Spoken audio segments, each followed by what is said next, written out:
Sejam bem-vindos. Começa agora mais um Jogo Económico. A partir de agora pode seguir-nos no site e nas redes sociais do Jornal Económico, mas também na Bola TV e agora em formato podcast.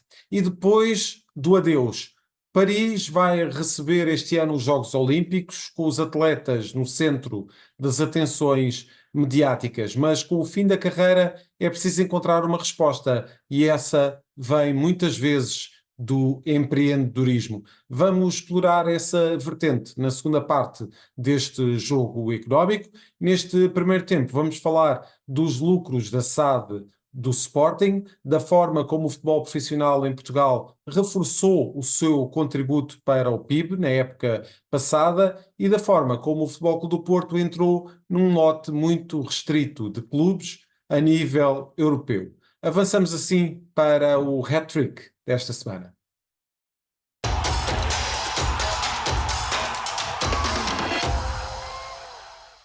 Como sempre, lançamos para debate três números que marcaram a semana e para essa análise contamos com a prestação do Jorge Faria de Sousa, é o nosso comentador do Jogo Económico. Muito obrigado, Jorge, Obrigado. pela tua presença neste programa. Vamos começar por falar dos lucros da SAD do Sporting no segundo semestre da temporada e são os 58,3 milhões de euros, um lucro recorde, o volume de negócios também recorde e, de facto, Jorge, tivemos aqui um resultado muito interessante para a SAD do Sporting, tendo em conta aquilo que tem sido o desempenho nos últimos anos.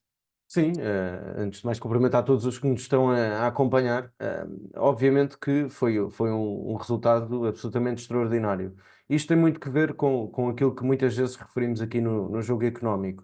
O desafio que é ter um bom scouting e ao mesmo tempo aposta na formação. Porque se olharmos para as quatro principais transferências que entram para este balanço, estamos a falar de Pedro Porro e de Manuel Ugarte, que eu acho que são extraordinários exemplos da importância do scouting, identificar talento, e neste caso dois jogadores que chegam ao Sporting muito jovens, que sendo aposta de Ruben Amorim e tendo rendimento esportivo, obviamente que foram ativos que se valorizaram e foram duas transferências que o Sporting acabou por operar pelo valor da cláusula. Aliás, no caso de Pedro Porro, havia negociação com o Tottenham na altura, uma vez que seguiu por empréstimo e a transferência só se oficializou no período, no exercício seguinte, e portanto já nesta temporada, no último mercado de transferências, levou a que o Sporting conseguisse, via negociação com o Tottenham, até recuperar passe adquirir uma parte adicional do passe de Marcus Edwards, que, como sabemos, era detido em 50% pelo Tottenham. São dois bons exemplos. Manuel Ugarte sai pela cláusula de rescisão também por 60 milhões para o Paris Saint-Germain, um jogador que fez uma extraordinária temporada ao serviço do Sporting, embora em termos de títulos não tenha sido até uma época satisfatória para os sportinguistas e para a própria equipa técnica e para a administração. Depois há outros dois casos. Youssef Chermiti acabou por ser aposta de Ruben Amorim na segunda metade da época passada, fez ainda alguns golos e algumas assistências, jogou algumas partidas, umas a titular, outras a sair do banco. A verdade é que despertou o interesse do Everton da Premier League, e estamos a falar de uma transferência que rondou sensivelmente os 15 milhões de euros, que me parece um valor significativo. Olhando, é verdade que era um jogador com potencial, mas olhando ao momento e havendo a possibilidade, já na altura, o Sporting estava em negociações para adquirir o passe de Victor Gyökeres, parece-me também uma transferência interessante. Outro caso diferente foi Tiago Tomás, que foi um dos primeiros jogadores a ser aposta por Ruben Amorim. É um jogador com características diferentes, mas foi muitas vezes utilizado como ponta de lança. É diferente de Paulinho, é diferente de Victor Gyökeres. A equipa técnica entendeu na altura que seguisse por empréstimo para o Stuttgart, onde fez um ano e meio muito interessantes. O Stuttgart acabou por não acionar a cláusula de opção de compra, e o Sporting acabou por ver TT sair, neste caso para o Wolfsburg, outro clube da Bundesliga, onde tem vindo a ser utilizado com regularidade. Mas acabou por também representar um encaixe financeiro de cerca de 12 milhões de euros. E, portanto, foram quatro transferências quatro casos distintos, obviamente dois jogadores da formação e dois jogadores que representam aquilo que é a importância do scouting, identificar talento jovem, que se possam rentabilizar e serem potencializados para depois permitiram assim ao Sporting fazer estas quatro operações muito interessantes e, sobretudo, conseguir aqui um encaixe no que às transferências diz respeito, acima de 100 milhões de euros, mais concretamente, foram 122,8 milhões de euros. E diga-se que estes resultados dizem respeito ao primeiro semestre da atual temporada e, naturalmente, por uma questão temporal, o segundo semestre de 2023. E já agora, só para acrescentar, os resultados do merchandising, os lucros com o merchandising do Sporting, o Sporting também comunicou que só em relação a este exercício, ao primeiro semestre da atual temporada, esses resultados já igualaram os resultados do total da temporada do ano passado. Vamos passar para um segundo tema que tem a ver com a apresentação do Anuário do Futebol Profissional em Portugal, que determina aquele que é o peso desta modalidade na vertente profissional, naturalmente, no país e, portanto, para o PIB, houve aqui um crescimento. O futebol gera agora 667 milhões de euros, isto de acordo com números da temporada passada, mas o número que gostaria de focar tem a ver com o pagamento de impostos. Os impostos pagos pelo futebol profissional em Portugal em 2022-2023 foi de 228 milhões de euros, mais 6% do que na temporada anterior. E Jorge, nós aqui há uns anos tínhamos muita ideia que o futebol era muito avesso à questão dos impostos, mas a verdade é que temos um futebol que cada vez mais contribui para a máquina fiscal, tal como todos nós. Sim, estamos a falar de 228 milhões de euros e, portanto, é uma atividade com impacto não só para as contas públicas, mas também no PIB, já representa 0,26% do produto interno bruto. Estamos a falar de uma modalidade que, como sabemos, contribui em muito para a economia nacional, que tem impacto na economia nacional. Sobretudo, e também deve-se muito ao facto dos clubes em Portugal serem necessariamente clubes vendedores e, portanto, falávamos há pouco do exemplo do Sporting, mas também Benfica, Futebol Clube do Porto e clubes até de menor dimensão são sempre obrigados a vender. E, portanto, significa que esta modalidade tem um enorme impacto para o Ministério das Finanças, porque são de facto muitos milhões de euros, e são várias as sociedades desportivas que para isso contribuem, quer da Liga, da Primeira Liga, quer da Liga 2, e claramente o que podemos aqui registar acaba por ser também esse crescimento. São mais 6% de verbas recolhidas pela autoridade tributária através do futebol profissional. Jorge, em relação à entrevista ao Jornal Económico, na sequência da apresentação deste anuário, que é uma colaboração da Liga Portugal com a consultora EY, falámos com o Miguel Farinha, que é o responsável máximo da EY, que nos transmitiu várias ideias relativamente àquilo que são os desafios do futebol profissional em Portugal, mas relativamente precisamente aos impostos que estávamos a falar, disse o Miguel, em entrevista ao JE, que havia aqui muito campo para andar relativamente àquilo que são os impostos um, im- impostos aos clubes, sobretudo no que diz respeito ao IRS e ao IVA. Acreditas que poderia haver aqui uma reflexão, e já que estamos em tempo de propostas eleitorais e de promessas, poderia o futebol ser aqui um bocadinho desagravado ao nível daquilo que são os impostos que são praticados, tendo em conta que os nossos impostos aplicados ao futebol e a outras áreas, naturalmente, mas aqui estamos a falar do futebol, são mais elevados do que aqueles que são praticados a nível europeu? Sim, mas parece-me muito difícil essa, o facto dos impostos serem mais elevados em Portugal quando comparado com outros países europeus, no que ao IVA diz respeito, por exemplo, se quisermos comparar com o nosso país vizinho, é 21% em Portugal, a taxa máxima é 23%. Obviamente que isso é uma discussão que se tem com muita regularidade. Eu acho que para as atividades desportivas Devemos pensar e refletir sobre uma baixa, nomeadamente sobre o IVA, e até capacidade de reduzir despesas, o que já acontece hoje, via dedução fiscal. Mas não me parece que seja possível e que haja esse entendimento em desagravar especificamente para o futebol português. É certo que é uma atividade que tem impacto na economia, mas não me parece que essa discriminação positiva seja possível, porque se olharmos para outras áreas também muito importantes para a atividade económica, esse desagravamento fiscal vai haver, e havendo desagravamento fiscal será para o global da economia portuguesa e não em específico para o futebol português. Claro, só mesmo como nota de rodapé, o Miguel Farinha dava o exemplo, por exemplo, de um jogador que ganha 1 milhão de euros eh, em Portugal ou Itália, em comparação, o jogador que pratica a sua carreira em Itália, ao final do ano, leva mais 100 mil euros para casa, isto só relacionado com aquilo que é o IRS. Vamos fechar o hat-trick desta semana, Jorge, e para falar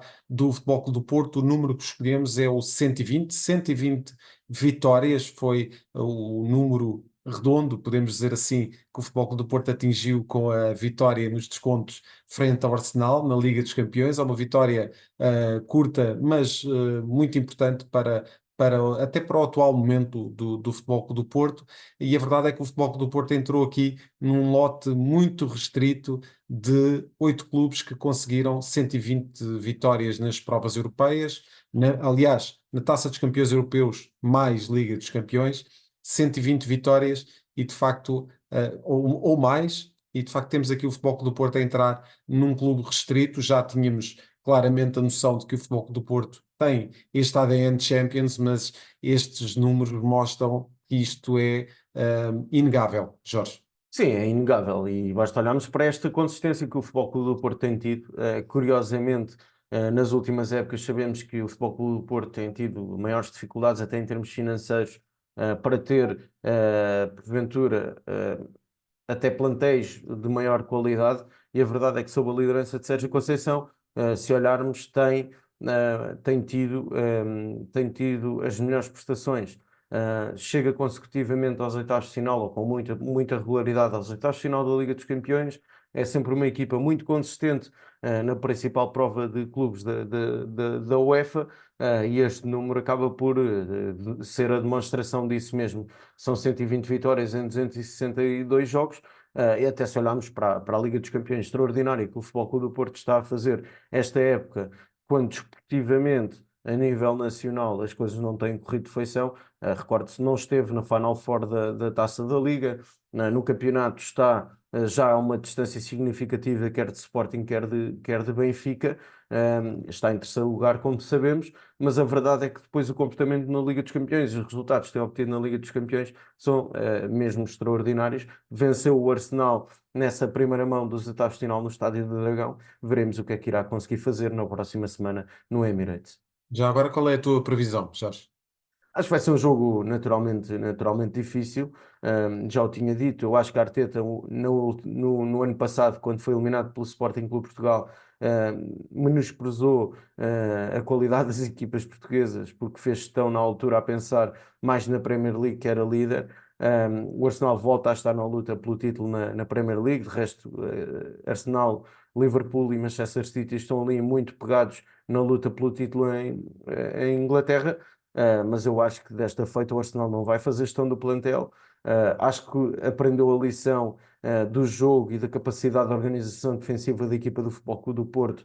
Eu acho que Sérgio Conceição tem muito mérito na forma como a equipa entrou em campo e foi muito competente a anular a capacidade da equipa do Arsenal. Será um desafio para o Arteta, mas eu diria que o Futebol Clube do Porto vai ter sempre um embate muito difícil pela frente, até porque o Arsenal tem vindo num bom momento.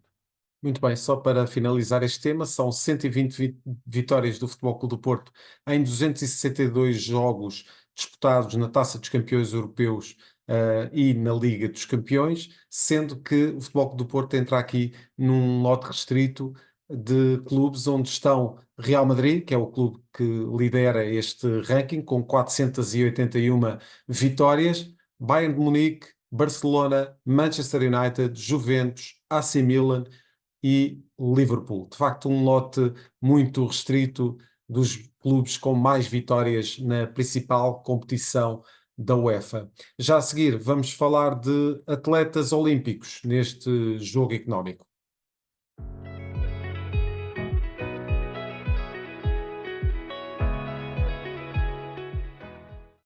Estamos de volta para a segunda parte deste jogo económico. Que futuro para os atletas olímpicos após o final da carreira? A Associação dos Atletas Olímpicos de Portugal anunciou uma parceria com a Unit Consulting, que tem como objetivo ajudar estes atletas através de programas inseridos no plano de recuperação e resiliência. Luís Alves Monteiro é presidente da Associação dos Atletas Olímpicos de Portugal, é o convidado desta edição.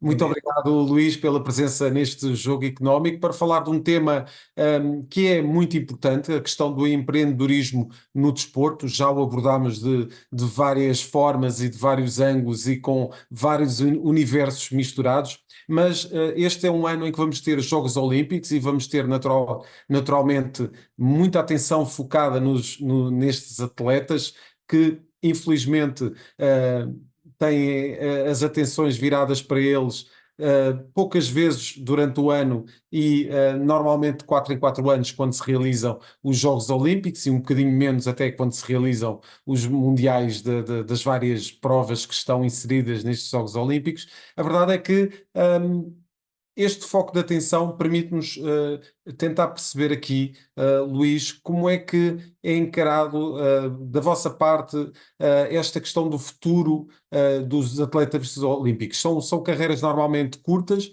muito intensas em termos daquilo que é o esforço físico e toda a dedicação que têm de ter à profissão, e depois há um pós-carreira que nem sempre é fácil de encarar, não é, Luís? De facto, tocou aí no ponto, são carreiras muito intensas e o pós-carreira é, curiosamente, nós costumamos dizer que Portugal está sempre sistematicamente atrasada em várias áreas, e aqui é uma área que somos consensuais. Isto é um problema que existe a nível mundial. Portanto, não é só em Portugal, é em qualquer outro país em que os atletas, de facto, dedicam eu costumo dizer que é um terço da sua vida, normalmente é um terço da sua vida. E há aqui um dado importante, é que cada vez mais tarde acabam as carreiras, porque conseguem esta performance de alto rendimento através da evolução da medicina, da ciência, portanto estão performances mais tarde e mais tarde vêm para o mercado de trabalho.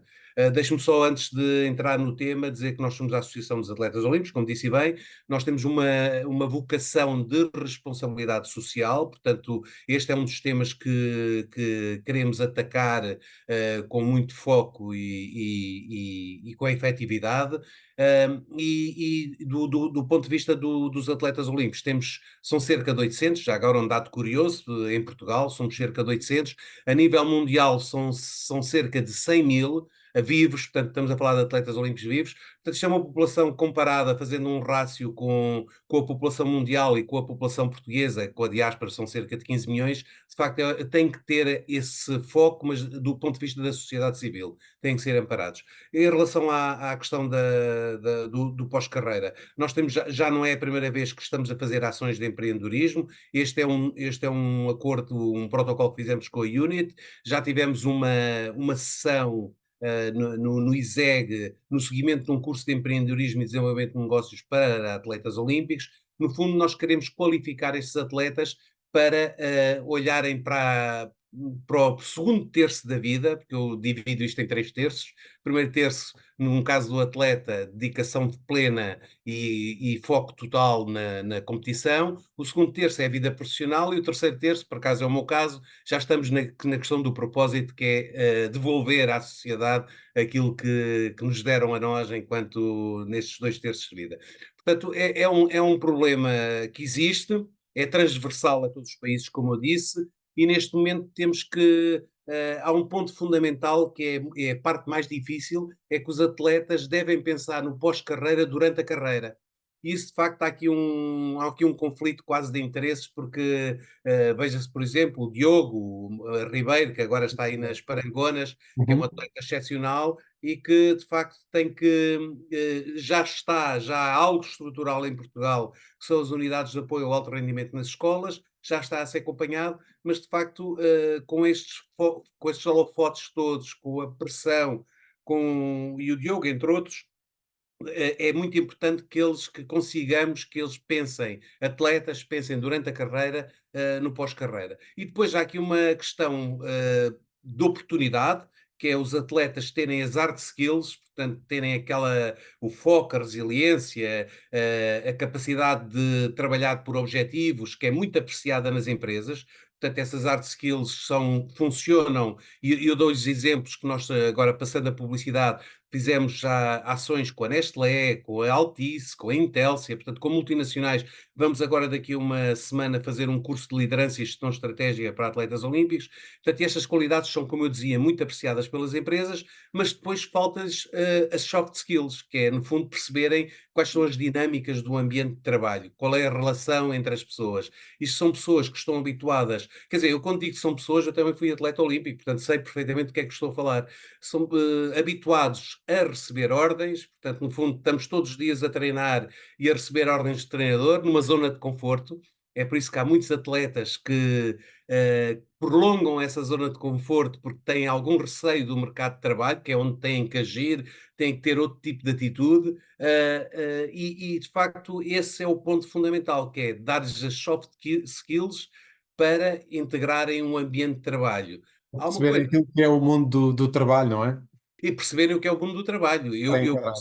trabalhei, fui atleta olímpico e depois, a determinada altura, decidi que tinha que começar a trabalhar. E de facto há um dado curioso: a grande percentagem que acaba a carreira, ou é porque tem uma lesão, ou tem uma lesão grave, nunca é porque decide que é aquele momento que vai entrar no mercado de trabalho. E depois há aqueles que prolongam a carreira porque de facto têm é a zona onde se sentem confortáveis, e depois vemos atletas com 37, 38 anos já a não terem a performance que tinham antes, mas a continuarem a fazer aquilo que sabem fazer e não aventurarem-se no mercado de trabalho.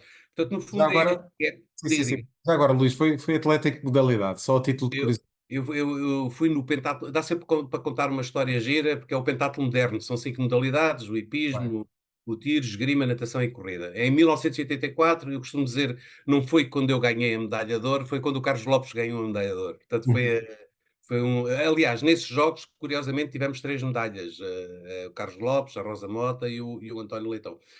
Mas de facto é isso que nós tentamos fazer, é qualificar os atletas e criar as condições para que eles possam integrar o mercado de trabalho. Já vão atrasados, já vão desajustados, mas do lado das empresas também criar-lhes a perspectiva que esta força de trabalho é uma força que pode ser muito importante dentro das empresas, precisamente pelas características que têm.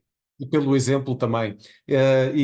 Vamos introduzir o Jorge nesta conversa. Jorge, houve um aspecto muito interessante da intervenção inicial do Luís, relativamente àquilo que é a longevidade das carreiras dos atletas olímpicos. Enfim, temos esse exemplo muito plasmado naquilo que é a modalidade com mais atenção mediática, que é o futebol. Os atletas cada vez têm carreiras mais longas, isso acontece também nas outras modalidades.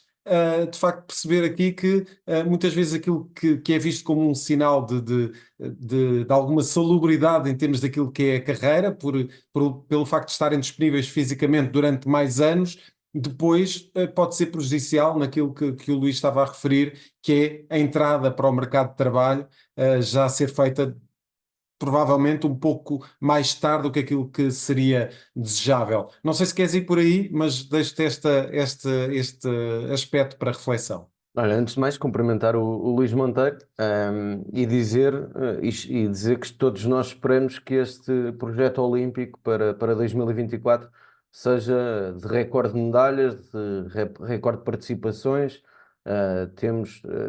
Acho que temos todas as condições nas várias modalidades para voltar a fazer história no desporto e no que aos Jogos Olímpicos diz.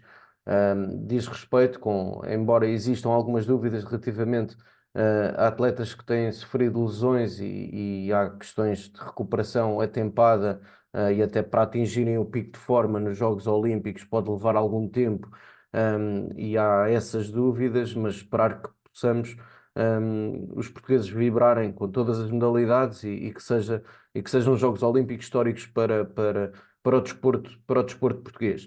Efetivamente, hoje coloca-se, e em primeiro lugar, dar uma nota, que estamos a falar de modalidades que não são remuneradas ao nível do futebol, por exemplo, que permite a grande parte dos jogadores não terem a necessidade de ter um outro tipo de ocupação no final da carreira desportiva. E, portanto, desde logo, me parece que esta é uma questão muito pertinente. Como dizias, há cada vez mais jogadores, mais atletas a ter uma carreira mais longa. Se quisermos dar aqui o exemplo de Nelson Évora, já para lá dos 30 anos, continua a ser um atleta de alta competição, e este é um dos exemplos. E claramente, embora existam cada vez mais exemplos de jogadores, de atletas e jogadores, seja em que modalidade for, que tentam conciliar a sua vida profissional enquanto atletas de alta competição, também com vida académica, e há muito bons exemplos disso no desporto nacional e internacional. Obviamente que é um obstáculo que se coloca porque, terminando a carreira mais tarde, obviamente que entram mais tarde no mercado de trabalho e isso coloca-lhes algumas dificuldades. Grande parte deles depois ficam sempre ligados ao desporto. Muitos deles até optam pela via de uma licenciatura em ciências do desporto, por exemplo. Mas a verdade é que acaba por ser sempre um obstáculo e parece-me que é uma questão muito pertinente. Cada vez mais os atletas têm carreiras mais longas, mas devem claramente acautelar, acautelar o seu futuro e, sobretudo, esse período pós-carreira desportiva, porque mesmo atletas de grande sucesso, e com os prize monies que vão conseguindo amealhar, obviamente que não será suficiente para conseguirem ter uma vida razoável no resto do período da sua vida. Muito bem, e de facto, Luís, já conversámos um bocadinho na primeira intervenção que teve, mas o que fica aqui claramente plasmado é que uma sociedade é tão mais saudável quanto, por exemplo, consegue agregar e consegue absorver no seu mercado de trabalho atletas, neste caso atletas olímpicos, que possam, de facto, trazer às empresas exemplos de superação e de capacidade Lá está, a questão da resiliência, não é? Pegando aqui no plano de recuperação e resiliência. Pergunto-lhe também como é que o PRR, neste caso, pode ajudar a dar esse boost aos atletas olímpicos para que se atualizem relativamente àquilo que é o mercado de trabalho e poderem de facto ser inseridos nesse mercado de uma forma equilibrada. Pode. Eu vou só aqui só dar três notas. Uma, o Jorge mencionou a questão dos atletas, dos futebolistas, neste caso atletas, que são atletas de alto rendimento também. Deixe-me só dar uma nota que é importante, que a questão da literacia é importante. De facto, os atletas hoje, quando nós olhamos para a nossa base de dados, conseguimos segmentar do ponto de vista da literacia. Aqueles que têm mais literacia são os mais recentes. Portanto, hoje em dia, um atleta de alto rendimento já tem um curso, normalmente, e grande porcentagem estão nos cursos que é da zona de conforto, como disse bem, mas, por exemplo, na nossa base de dados, que encontramos neste grupo de atletas olímpicos cerca de 20 médicos, temos 60 engenheiros, portanto, nós temos a base de dados bem segmentada. Isto não quer dizer que o problema esteja resolvido, porque mesmo com este grau de literacia, muitas vezes conheço atletas que são engenheiros e estão a dar aulas de judo, ou que têm uma licenciatura em Direito e que estão a dar aulas de uma outra modalidade, que é a zona de conforto. Depois há aqui um fator, eu não me esqueci da sua pergunta, vou só dar aqui mais três Sim, exemplos. claro que Há aqui sim, um claro que fator sim. que é o estigma que existe em relação ao atleta. Por exemplo, eu tive uma carreira de senior manager em multinacionais e trabalhei no estrangeiro, mas basta dizer que sou atleta numa conversa que vejo logo aquele olhar, fizeste desporto, parece que há um estigma da sociedade em relação ao atleta que também tem que ser resolvido. E até deveria ser ao contrário, Não porque devia ser, exatamente, não devia ser ao uma, contrário, Luís. Essa Não, questão. mas isto de facto Olha, eu trabalhei em Inglaterra e quando dizia que quando as pessoas sabiam que era atleta olímpico, eu quase que tinha um tapete encarnado, passava um tapete pelos pés. Em Portugal não é assim. Em Portugal, de facto, há um estigma, e é preciso dizer isto com frontalidade: há um estigma em relação aos atletas, porque normalmente pensa-se que, ou que não pensam, ou que são mais limitados porque dedicaram uma vida porque têm as hard skills, mas não têm as soft skills. Portanto, esse estigma existe. Depois, queria-lhe falar aqui do ponto de vista da carreira, da via natural, que o Jorge também mencionou. Há aqui uma via natural que é o dirigismo desportivo. Portanto, e podem-se aproveitar até para ver uma renovação no panorama desportivo, porque nós temos um panorama desportivo de dirigentes já muito cristalizado, e isto não é uma crítica, há de chegar uma altura, daqui a uns anos também vou ter que sair, porque há uma renovação natural dos mais jovens e isso é importante até para haver novas ideias. Em relação ao seu ponto, indiretamente, nós de facto damos muita importância à questão do empreendedorismo e dos atletas que querem empreender, e vou-lhe dar um exemplo. Nós temos um projeto que se chama Ligações Olímpicas, e no fundo são os atletas olímpicos que de alguma forma têm alguma associação, um clube, uma empresa.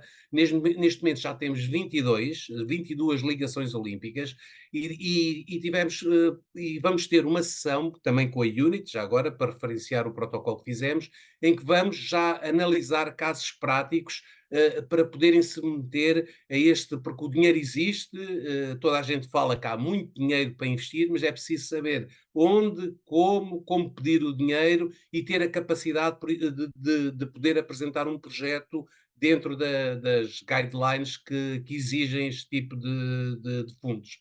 Portanto, a Unity, nesse caso, esta parceria é muito efetiva, porque temos, de facto, projetos concretos de atletas olímpicos que já têm as suas empresas, e essa é a parte boa a parte boa da outra face da moeda, que é uma face positiva. É que há atletas olímpicos com empresas e empresas na área da informática, empresas, olha, empresas, o Simão Morgado, por exemplo, tem uma empresa de vestuário desportivo, neste caso fatos de banho. O Nuno Pombo, foi a 3 Jogos Olímpicos, tem uma empresa na área da informática, que é a Noctronics, e que tem clientes muito importantes, nomeadamente a Fertagos. Temos vários exemplos positivos e, no fundo, o que nós queremos é dar a visibilidade, dar voz, capacidade interventiva e mostrar que, de facto, é uma possibilidade, também uma via, não para todos, mas para alguns, seguirem esta via do empreendedorismo. Uhum. é, Jorge, de facto, estava aqui a ouvir o Luís e estava-me a lembrar do exemplo do atleta de judo que é licenciado, aliás, do licenciado em engenharia que está a dar aulas de judo, e estava aqui a pensar numa questão muito premente que se coloca ao mercado de trabalho em Portugal, que tem a ver com a retenção de talento em Portugal. Isto é um contrassenso absoluto termos pessoas formadas e com todas as ferramentas para poderem ser contratadas pelas empresas portuguesas e depois as empresas andarem-se a queixar de que não existe talento suficiente em Portugal para preencher os seus quadros. sim, parece-me claramente o contrassenso, o Luís já o tinha referido também, por questões até de superação, resiliência, no caso das modalidades coletivas, o trabalho em equipa, valores que deveriam ser importantes para as empresas e não deixa de ser um contrassenso, olhando até para aquilo que referias do momento que vivemos e da incapacidade, muitas vezes, das empresas em Portugal de terem a incapacidade de não conseguir reter talento. E vemos a geração, porventura, a geração mais qualificada de sempre, a sair, e são cerca de 100 mil jovens licenciados e com mestrado que saíram nos últimos anos, de Portugal à procura de um futuro melhor, nomeadamente nos países da União Europeia. Mas eu aproveitava também, até porque estamos num período, como sabemos, de campanha eleitoral. E não deixa de ser sintomático que, se formos olhar para os programas, não vemos nenhum programa em que o desporto seja de facto um tema importante e relevante. não temos um ministro do desporto.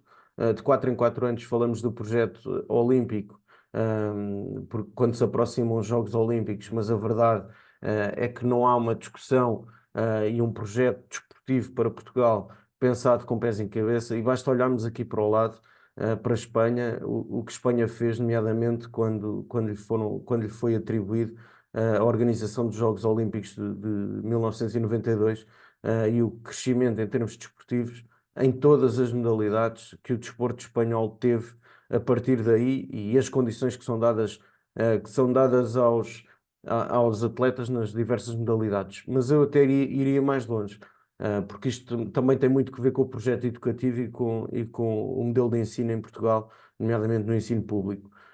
E eu acho que tem que haver ao mesmo tempo o aprofundamento do desporto escolar em Portugal. Houve há alguns anos esta parte, o desporto escolar não tem havido tanto investimento como havia, se calhar nas últimas 2 décadas, no início do século, e isso é uma questão que também deve ser discutida, e aproveitando este período, e quando se fala de Jogos Olímpicos e do projeto olímpico, olhamos para muitas modalidades que se calhar não é fácil para os jovens e para as crianças poderem praticar, a não ser via desporto escolar. E por isso é também muito relevante termos esta discussão, e se quisermos discutir o desporto nacional com pés e cabeça. Muito bem, e fica fechada esta segunda parte do jogo económico. Agradecer ao Luís. Posso só dar aqui só Sim, uma nota sim, muito sim, rápida, que Luís. tem a ver Sim, com isto que o Jorge disse, porque nós estamos aqui a falar de empreendedorismo, mas de facto esta questão do plano estratégico, que é uma coisa que eu já tenho vindo a debater e a falar e a escrever sobre o plano estratégico, é crucial, porque o desporto não é um fim, e nós em Portugal somos um país resultadista que só olha para as medalhas, como Jorge disse, de 4 em 4 anos. O desporto é um meio fundamental para que no fim desperte uma nação. Veja-se esta questão das medalhas recentes do Diogo Ribeiro empolgam, e depois há as questões dos fatores económicos e o impacto que tem na economia, a questão da atividade física ou inatividade física. Nós temos 74% de inatividade física para um país de 10 milhões. A Organização Mundial de Saúde diz que isto tem um impacto de quase 2,4 mil milhões de euros nos custos de saúde. Portanto, há aqui equações que são tão evidentes que é muito difícil perceber como é que os governos não dão importância e não criam um plano estratégico. Não é há 4 anos, não é na legislatura, é há 10 anos. Eu, por acaso, estava aqui com o documento dos programas do governo, dos vários partidos, e de facto isto é muito pobre para um país que pode despertar se tiver um plano estratégico, uma visão a 10, a 20 anos. muito bem. Luís, muito obrigado pela presença neste jogo económico. Esperamos contar com a sua presença no futuro próximo. Vamos fechar então a segunda parte deste programa e já a seguir partimos para as escolhas da semana neste jogo económico. Estamos de volta para a terceira parte deste jogo económico, para as escolhas da semana. Jorge, tens para a personalidade deste programa como escolha João Sousa. É tempo de nos começarmos a despedir de um dos melhores tenistas de sempre do ténis nacional. Sim, venceu. João Sousa despediu-se dos cortes esta semana, anunciou o final da sua carreira. Não será já despedido, uma vez que ainda irá participar no Estoril Open, que irá decorrer no próximo mês. E com certeza que falaremos do Estoril Open aqui no jogo económico. Mas acho que fica na história do desporto nacional, fica na história do ténis português. Venceu 4 torneios ATP, chegou a estar não só no top 100 nem no top 50, chegou a ser top 30, e portanto claramente um dos melhores tenistas da sua geração. É certo que já se pensa muito em Borges como o seu sucessor, mas acho que até será uma pressão injusta para o Nuno Borges, porque o João Sousa fez uma carreira absolutamente extraordinária. Acho que acabou por ter, naquela vitória do Estoril Open, um dos grandes feitos da sua carreira, porque jogava em casa, porque venceu um torneio ATP, mas acaba por ser um dia triste para o desporto nacional, uma vez que é um dos grandes desportistas, uma das grandes marcas do desporto nacional, que anuncia o final da sua carreira. Ele que assumiu o desgaste quer físico, quer psicológico, e portanto. Cada vez mais, e deixar também esta nota, cada vez mais vemos desportistas a falar desse desgaste não só físico, mas psicológico do que é andar na alta competição. Não é o primeiro caso, mas o João Sousa também fez referência a isso, mas sobretudo deixar aqui uma grande nota para aquilo que foi uma carreira extraordinária de um tenista português, que se recorde foi muito cedo para a Espanha, para treinar e evoluir e chegar ao top mundial do ténis. Fica para sempre na história do ténis português, do ténis mundial, e portanto, enquanto português, aqui um agradecimento e este destaque para aquilo que foi a carreira de João Sousa. Jorge, vamos terminar com a escolha do número, são muitos milhões, 48. Sim, 48 milhões é o valor de mercado de Victor Gyökeres neste momento. Recorde-se que foi adquirido pelo Sporting por 20 milhões de euros mais 4 por objetivos. Parece-me que com o rendimento desportivo que tem tido, acho que será um jogador, será um daqueles casos em que é um investimento significativo, sobretudo olhando para a realidade do futebol português, mas vai ser um investimento que vai sair barato. Estamos a falar de um jogador que, em termos de impacto direto em golos, na equipa de Sporting, está neste momento no top europeu, a rivalizar com nomes como Mbappé, por exemplo. Estamos a falar de 30 golos para todas as competições, aos quais se somam 10 assistências. Esta temporada tem mais 2 golos pela sua seleção, pela seleção da Suécia, e portanto vive um momento absolutamente extraordinário. Acho que é claramente o jogador com mais impacto na Liga Portuguesa, tem tido um rendimento extraordinário. Foi, na minha opinião, a grande contratação do futebol português esta época. Espero que possa ficar mais tempo do que aquele que se perspectiva neste momento. Ele tem uma cláusula de rescisão de 100 milhões, sabemos que não é difícil para os clubes top europeu abaterem essa cláusula que tem contratualizada com o Sporting, mas se olharmos para aquilo que tem feito, a bem do futebol português e do futebol espetáculo, era benéfico que conseguisse o Sporting ter o Victor Gyökeres mais anos de leão ao peito, e para já ser uma das grandes figuras do campeonato. Jorge, muito obrigado. Voltas para a semana para mais análise neste jogo económico. Voltamos para a semana sempre com os números que contam dentro e fora das 4 linhas.